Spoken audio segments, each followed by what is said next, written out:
Faqih Abu al-Lays Samarqandi rahimahullah, who was one of the great scholars in Islamic history, one of the renowned scholars, he's written a book entitled Tanbihul Ghafilin.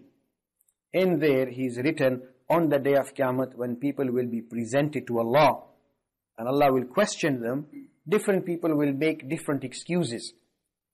Someone will say, Ya Allah, I was very sick, I couldn't worship you properly. Allah will present Ayyub alayhi salam.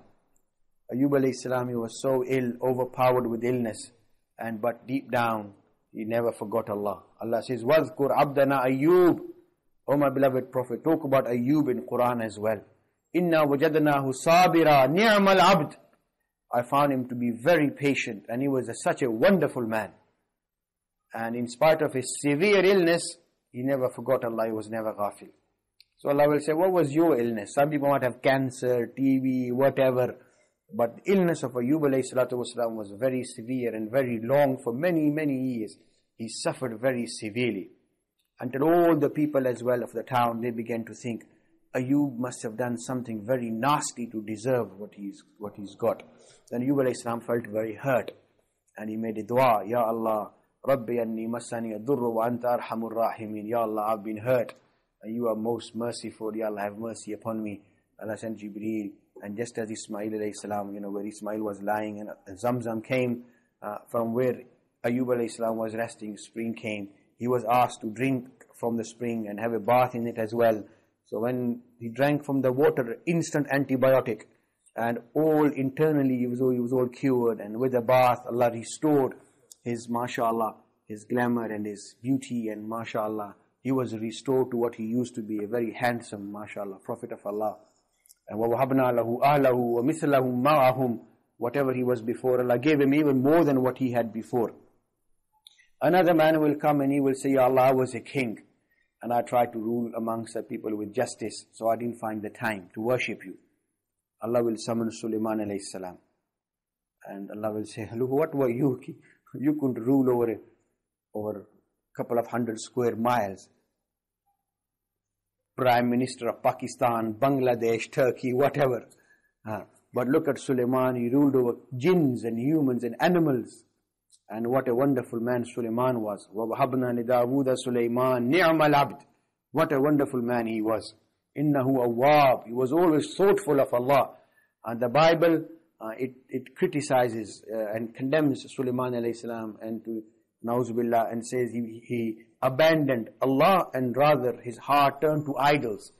But Sulaiman alayhi salatu wasalam, Allah praises him in the Quran that he was a wonderful man. And in Islam we are taught about the ismat, innocence of prophets. Allah looks after them.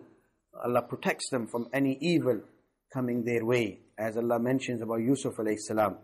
And then Allah will say to this man, look, what was your kingdom? You had so much, but look at Sulaiman, how special, wonderful his kingdom was, but yet he was never negligent of me. He was always thoughtful of me and always remembered me. Then another man will come, Ya Allah, I was a slave. I wasn't even free to live my life. I couldn't worship you. Allah will say, look, bring Yusuf. Yusuf was a slave behind many locked doors. When Zulaykha put herself at his disposal, وراودته التي هو في بيتها عن نفسه وغلقت الأبواب وقالت هيت لك. She put herself in a service, locked all the gates and doors, and she said, Yusuf, there I am. But Yusuf alayhi salatu wasalam said, Ma'adh Allah, I seek Allah's refuge. Innahu Rabbi yahsana mathwaj. My Lord Allah, He's watching, He knows, I dare not. So Yusuf, in that place where he's young himself, Allah says, وَلَقَدْ هَمَّتْ بِهِ وَهَمَّ بِهَا. She was crazy about him, and he would have also made the intention. لَوْلَا أَرَّأَى بُرْهَانَ رَبِّ. If it wasn't for Allah's fazl. Allah says, وَكَذَلِكَ لِنَصْرِفَ عَنْهُ السُّوءَ وَالْفَحْشَاءَ. Allah kept all evil away from Yusuf. He was slave, and then there he was by his master, and she put herself at his disposal, but Yusuf said no. And so Allah will say, look at Yusuf. Another man will say, Allah, I didn't have anything. Mere paas kuch tha hi nahi, main kya karta? Allah will bring Isa alayhi salatu wasalam. He lived a life of immense zuhud, simplicity.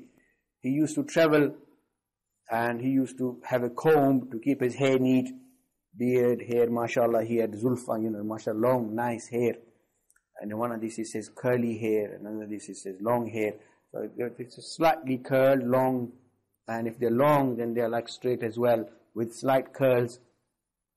And Isa alayhi salatu wasalam, once he was traveling and he saw a man drinking with, chullu banakar peete hain.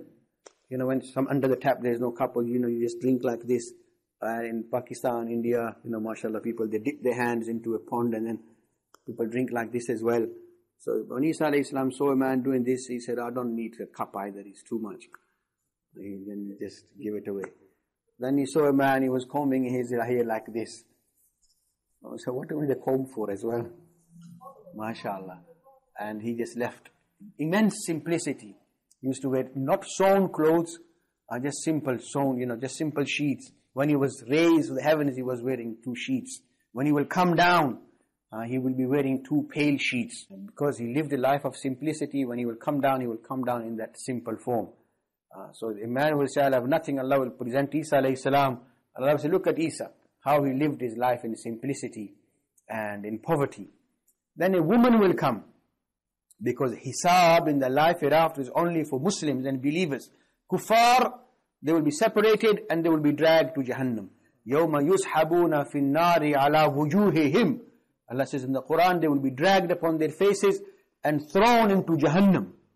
The Muslims, the ones with Imaan, they are the ones who will be required to render an account. Kuffar, no account. Straight into Jahannam. So she will say, Ya Allah, I was a woman, and the most important haqq on a woman is that of her husband. My husband was so and so, I just couldn't make the time for ibadat. He was always on my case, and I was never in peace. Hence, I did not find time to worship you. Allah will present Asiya. Allah will say to them, bring my Asiya, and let this woman see Asiya. Allah will say, your husband was still a Muslim, but look at her. Her husband was Fir'aun, not just a kafir, the worst kafir ever. If you had a list of all the bad people in the world, Fir'aun will be in the front of, probably in the lead. And number 1, the man right ahead about the worst kafir amongst the humans ever, Fir'aun must take the lead. Ana Rabbukumul A'la was his slogan. I am your highest supreme Lord. Nobody else has ever said it. And so Asiya was his wife. And Allah has made her as an example for the believers. Why? Because of her istiqamat. Because of her steadfastness.